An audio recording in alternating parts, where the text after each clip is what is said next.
Salut à tous, on se retrouve pour l'épisode 2073 du Zap Image. On commence aujourd'hui en ce mardi 27 décembre avec un anniversaire aujourd'hui. C'est celui du champion du monde 2018. C'est Adil Rami, il fête aujourd'hui ses 37 ans. Bon anniversaire à lui. Actuellement, il évolue du côté de l'équipe de 3. Et toujours, tiens, avec Adil Rami. Donc la réponse d'Adil Rami à Aurel Di Maria. Dumas prend Aurel à pleurer parce que vous savez qu'il y a un clash actuellement entre Adil Rami et quelques joueurs argentins parce qu'Adil Rami a clashé Martinez, le gardien argentin, par rapport à tout le chambrage qu'il a fait.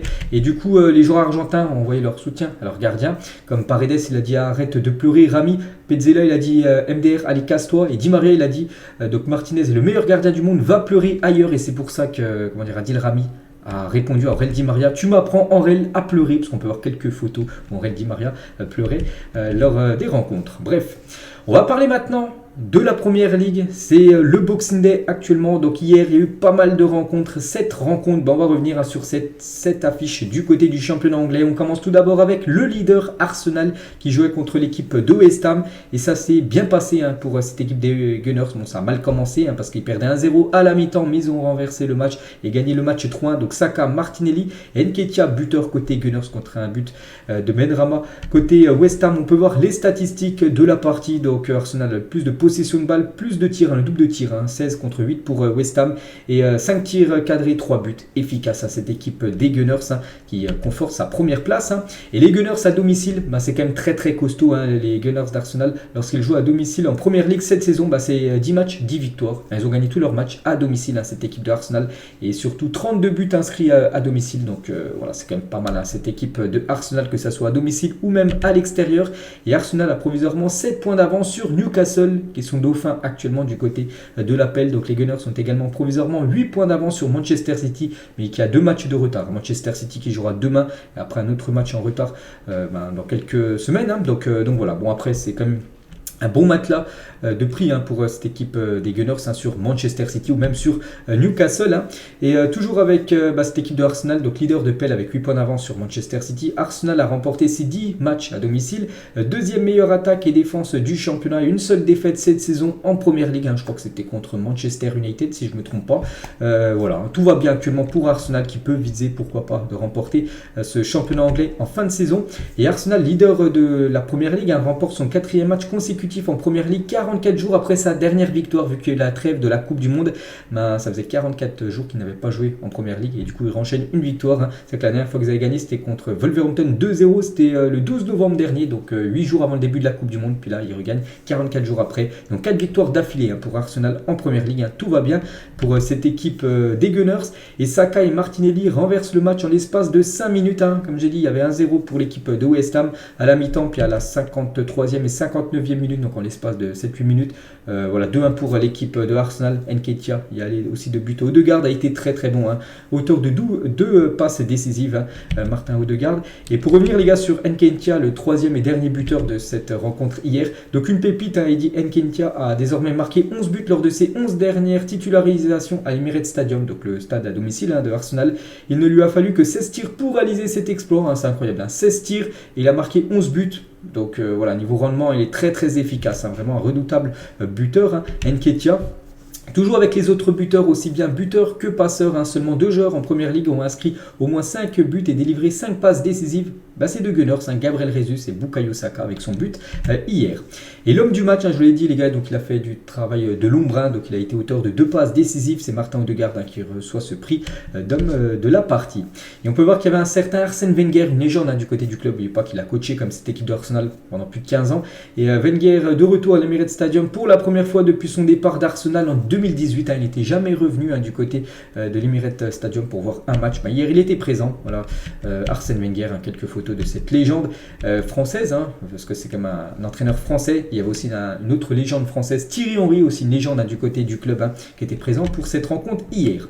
Et un certain, le crack ukrainien, Mykhailo Mudryk, qui était devant Arsenal West Ham ce soir. Donc c'est un joueur du Shakhtar, mais on peut voir qu'il regardait cette rencontre à la télé. Voilà, Mudryk qui est il y a beaucoup de rumeurs qu'il envoie du côté de Arsenal. Donc Arsenal a formulé comme une offre de 40 plus 20 millions d'euros de bonus au Shakhtar pour Mudryk.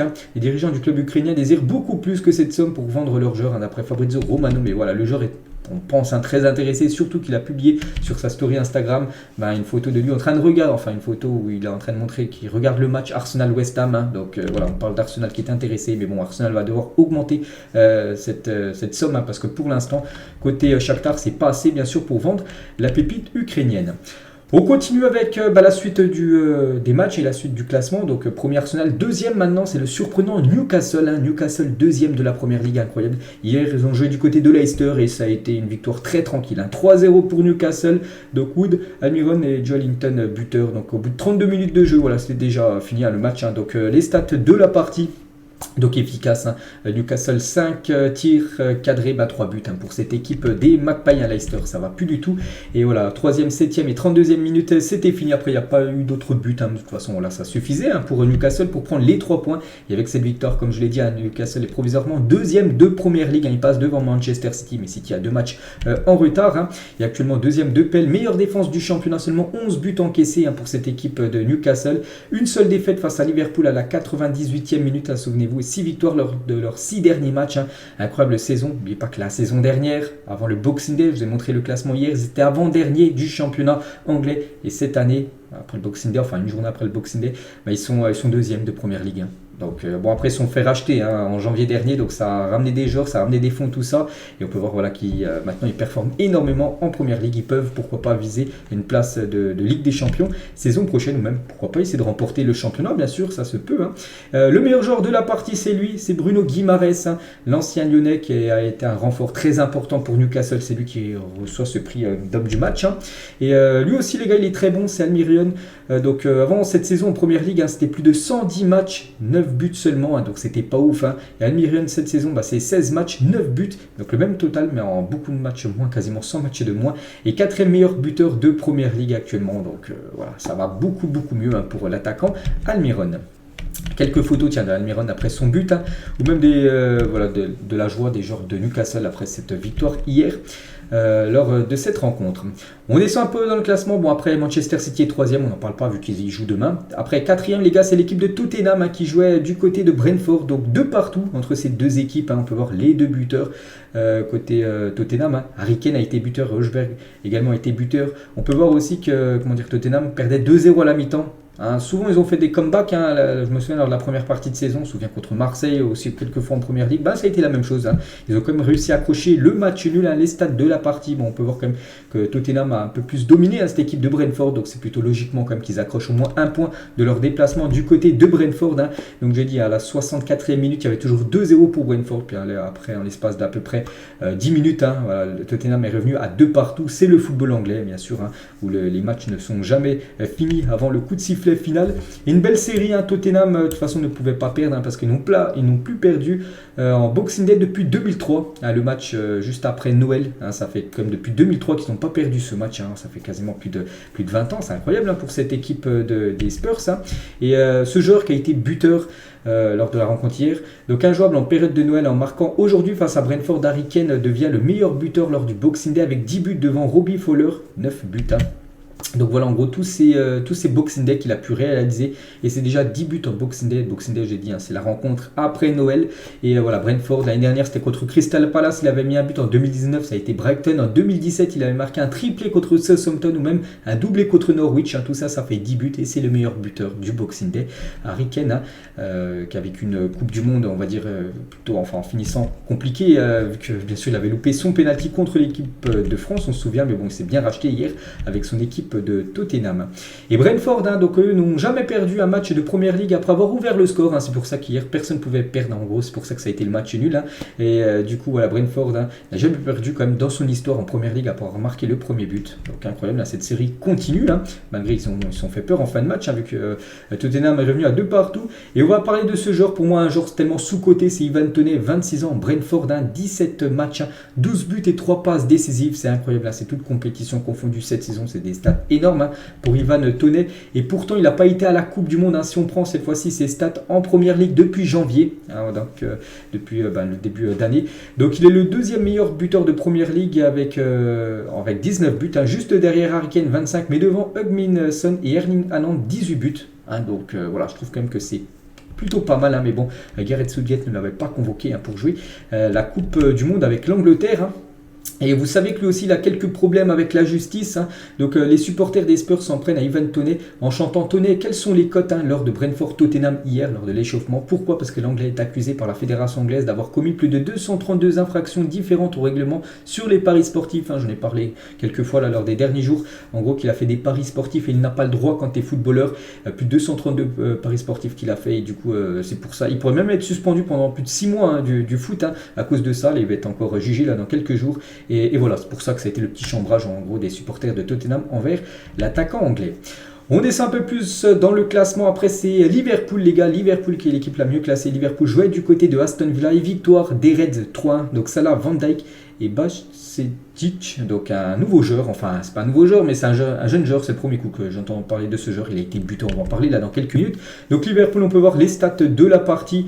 Donc Liverpool a 16 tirs, 9 tirs cadrés, ce qui est énorme, et 3 buts. Ça fait un tiers des frappes cadrées qui a fini au fond des filets. Voilà, efficace. Cette équipe des Reds est reçue 5 sur 5 pour Jürgen Klopp. Donc il a disputé son 5e match lors du Boxing Day et a désormais remporté les 5. Son équipe a d'ailleurs marqué 17 buts pour un seul encaissé lors de ces matchs du Boxing Day. Je vous répète, c'est le match après Noël. Seul Pochettino avait réussi ce 5 sur 5 avant lui. Voilà une petite info concernant Jürgen Klopp. On va parler de ce joueur, Robertson, et un record hier pour lui, donc auteur encore d'une nouvelle passe décisive, et c'est un record du côté du championnat anglais. Il devient le défenseur avec le plus de passes décisives dans l'histoire de la Première Ligue. Hier, il a délivré sa 54e passe décisive du côté du championnat anglais en tant que défenseur, bien sûr, je vous dis. Donc voilà, c'est un record. Il devance maintenant Leighton Baines, l'ancien joueur, je crois, de Everton, qui était à 53 passes D. Maintenant, c'est Robertson seul, avec 54 passes décisives en tant que meilleur passeur du championnat anglais en tant que défenseur. Donc voilà, félicitations lui. Andy Robertson est-il l'un des meilleurs latéraux de l'histoire de la Première Ligue? Bien évidemment. Il figure parmi les top légendes du championnat anglais, parmi les défenseurs. Lui aussi, il a été buteur, c'est Mohamed Salah, buteur avec Liverpool face à Aston Villa. Donc ses stats en Première Ligue cette saison sont quand même très très bonnes pour Mohamed Salah. C'est 15 matchs, 7 buts et 3 passes décisives pour l'attaquant égyptien.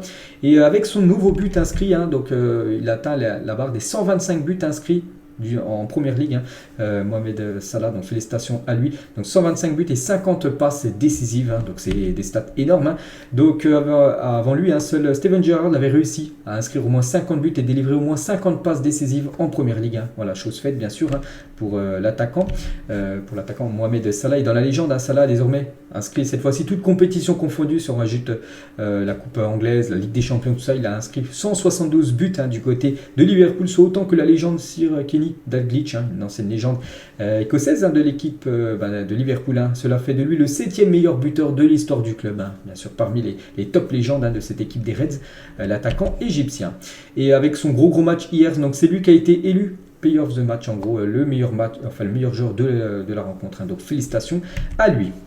Quelques autres photos, bien sûr, de la rencontre. Et on va revenir, les gars, sur cette jeune pépite, Stephen Bajcetic, je crois que ça se dit comme ça, 18 ans, vient d'inscrire son premier but avec Liverpool. Donc je pense que pas beaucoup de monde là, qui me regarde connaissent ce joueur. Moi, je vous cache pas, je le connaissais pas avant. Là, maintenant, je connais son nom. Donc, c'est un jeune espagnol et vient d'inscrire son premier but du côté du championnat anglais. Donc, devient le 3e joueur né en 2004 quand même à inscrire un but en Première Ligue après Garnacho, vous savez, l'attaquant de Manchester United, et aussi Romeo Lavia, je sais pas où il joue, ce joueur-là.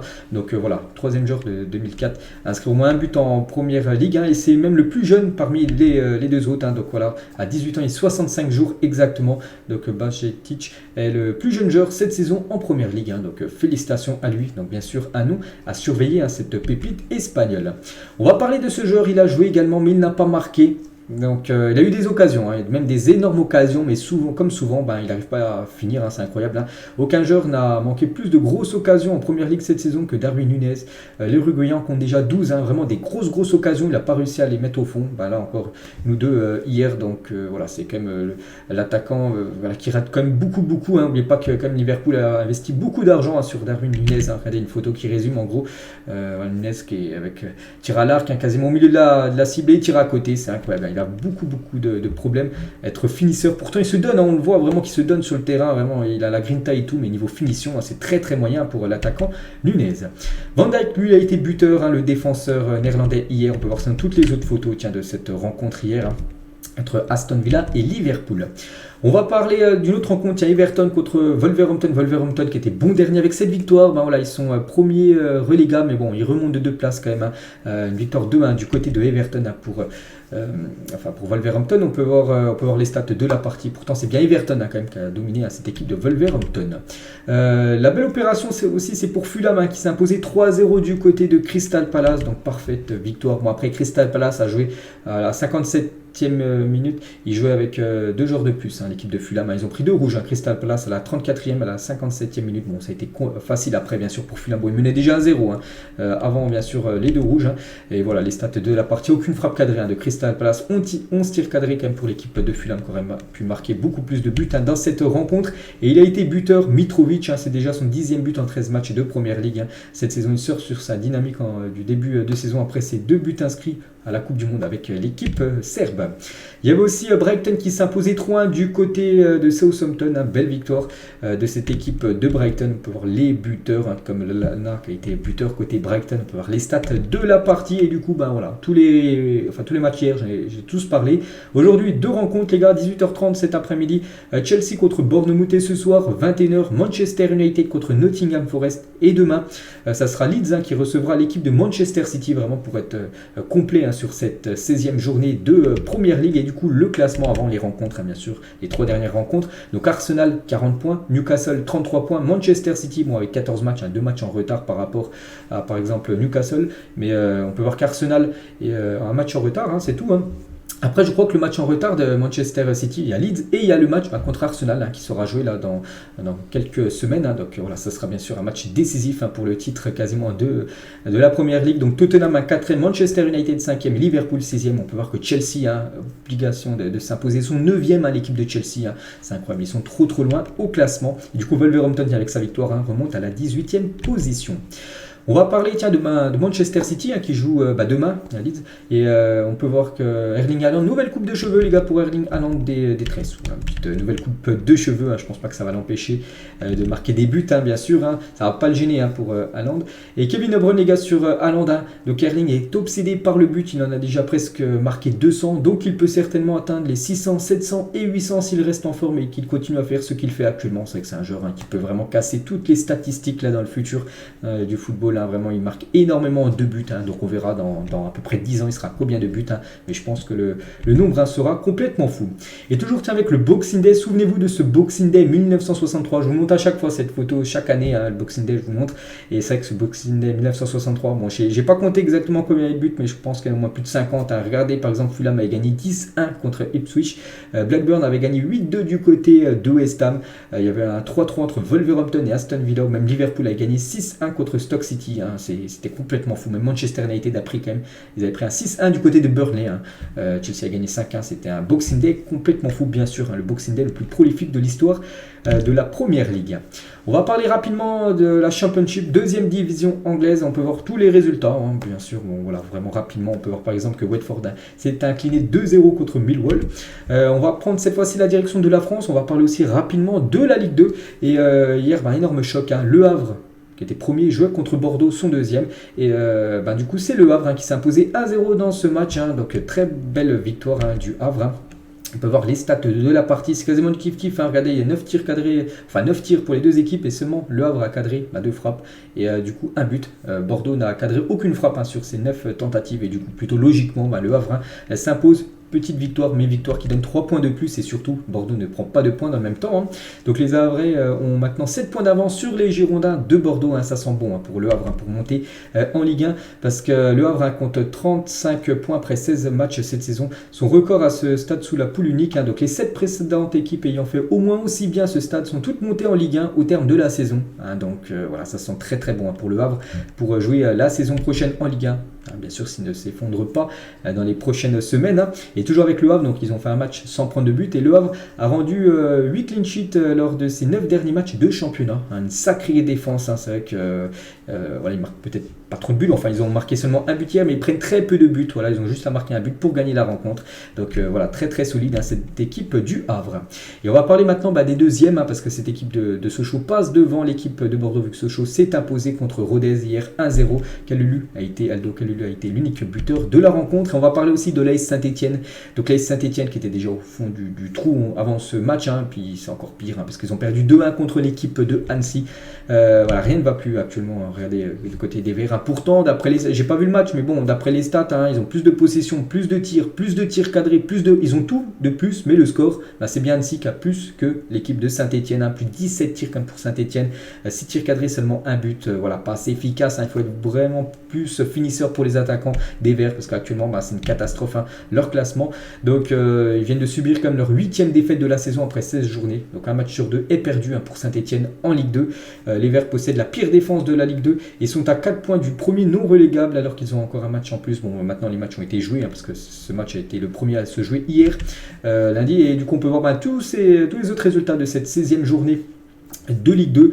On peut voir là pas mal les victoires comme de Quevilly. On peut voir la belle victoire de Dijon, tiens, ça fait plaisir, une victoire 5-0 de Dijon contre Laval, incroyable. Ou même Bastia qui s'est imposé 1-0 contre l'équipe de Caen. Et du coup, le classement après cette 16e journée, donc le Havre a maintenant 5 points d'avance sur Sochaux. Bordeaux 3e, les Packs, c'est seulement les deux premiers qui montent, il n'y a pas de barrage cette année, vu que l'année prochaine il y aura 18 équipes en Ligue 1, 18 équipes aussi en Ligue 2, donc c'est seulement les deux premiers qui montent. Voilà, il n'y aura pas des 5e, 4e, 3e qui vont jouer des matchs de play-off pour essayer de monter, non, il n'y a pas de ça.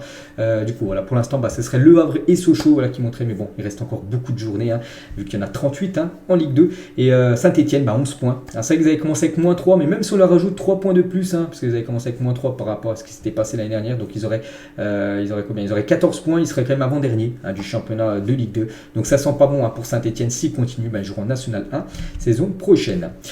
On va parler d'une grosse info, ça vraiment c'est une énorme info, parce que personne ne pensait qu'il allait aller là-bas, et si, il est bien allé là-bas, et c'est même officiel les gars, le PSV annonce la signature de Cody Gakpo à Liverpool, voilà pourquoi je vous dis on ne pensait pas qu'il allait là-bas, parce qu'il était à 2 doigts de signer plutôt du côté de Manchester United, mais c'est bien Liverpool, et c'est officiel, regardez le PSV, Twitter officiel, on peut voir le badge officiel, ils ont mis ce communiqué, en gros, on va me traduire, le PSV et Liverpool sont parvenus à un accord sur le transfert proposé de Cody Gakpo, l'attaquant de 23 ans partira prochainement pour l'Angleterre, où il sera soumis aux formalités nécessaires avant la fin du transfert. Donc voilà, Cody Gakpo, là, donc d'ici quelques jours, va rejoindre l'équipe de Liverpool, et c'est officiel, incroyable.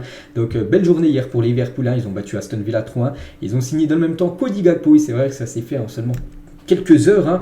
Des fois il y a des transferts, c'est ultra rapide. Celui-là ça a été ultra rapide, et du coup il signe à Liverpool contre 42 millions d'euros plus 15 millions de bonus, ça va quasiment monter aux alentours des 60 millions grosso modo.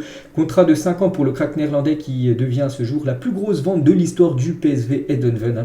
Voilà, le PSV le savait, avec le mondial qu'il a fait, avec le début de saison qu'il a fait, le PSV savait qu'il allait pouvoir récupérer une énorme somme en vendant Cody Gakpo, et ils l'ont fait.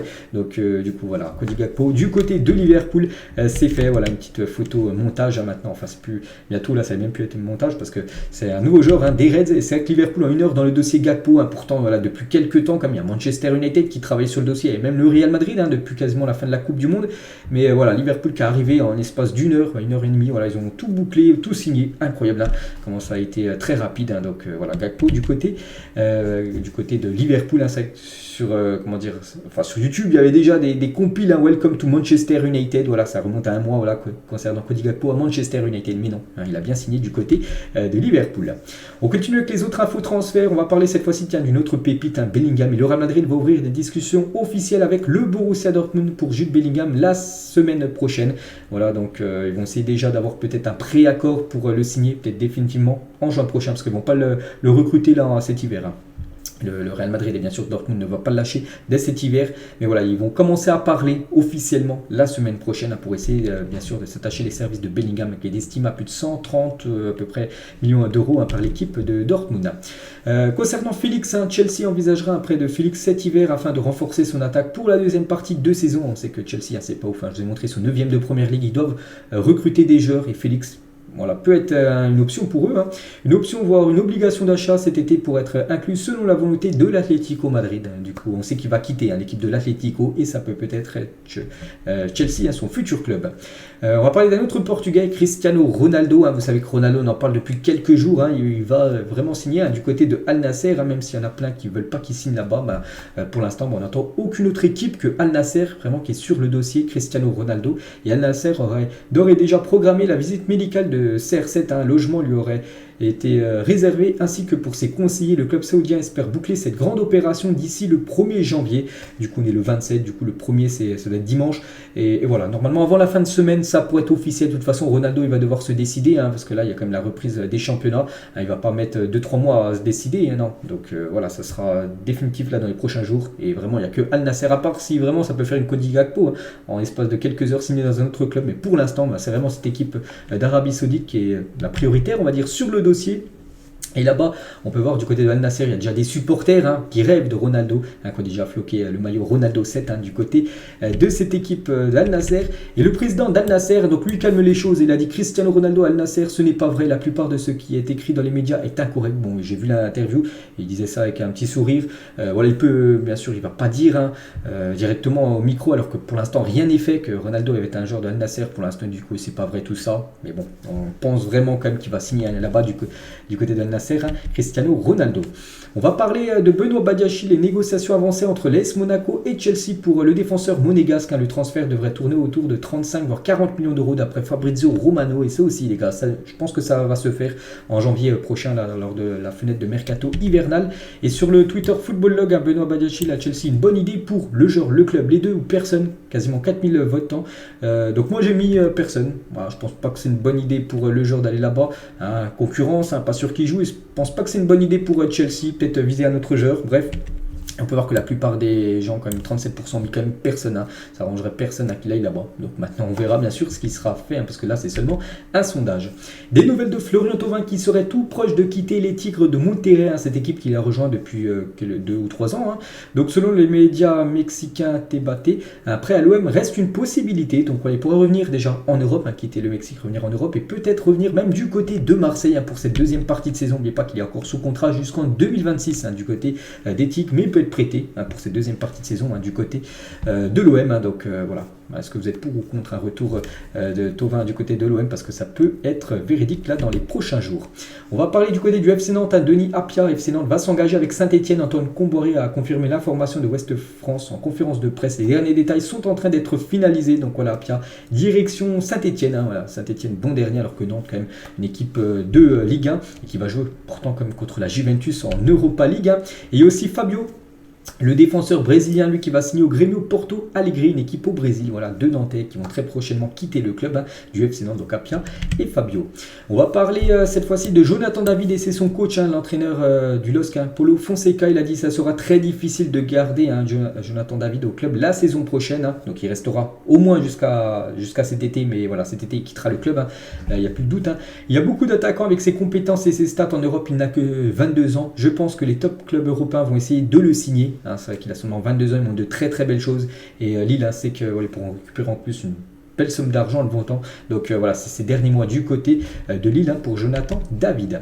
Concernant Philippe Coutinho, donc Aston Villa souhaiterait déjà se débarrasser de Philippe Coutinho cet hiver. Ce joueur qui avait été du coup acheté définitivement par l'équipe d'Aston Villa. Souvenez-vous, ancien joueur du FC Barcelone.